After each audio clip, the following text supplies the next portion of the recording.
other international principles which Russia so blatantly violated.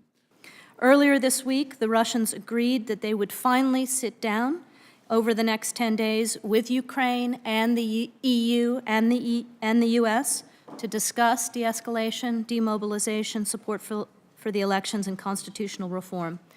I have to say that we don't have high expectations for these talks, but we do believe it is very important to keep that diplomatic door open, an organization that I have long personally valued. The events in Ukraine are a wake-up call for all of us. Everything we have stood for over 40 years as a community of free nations is at risk if we allow aggressive acts to go unchecked and unpunished.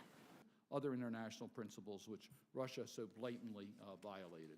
They've now, through a combination of negotiation and very surgical police action, cleared the 2 buildings in Kharkiv. They've cleared one of the buildings in Donetsk, and they're working on the last 2.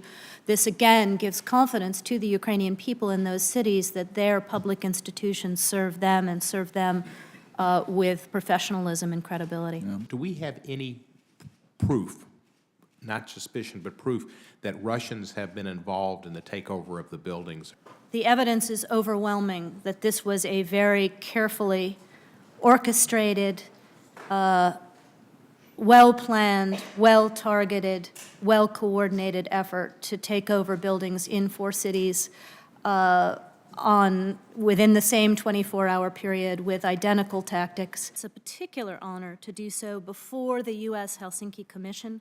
There are also a number of absolutely wild stories, like in Kharkiv, where when the mob first started forming, it showed up to take over the opera house rather than what its intended target turned out to be, which was the local administration building and the local interior building, indicating that these were not boys from Kharkiv, and they were not quite as well planned and executed as they might have been, opera house not being a very significant threat.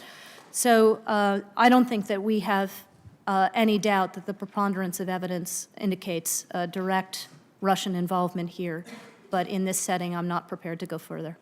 I would yield to any of my colleagues who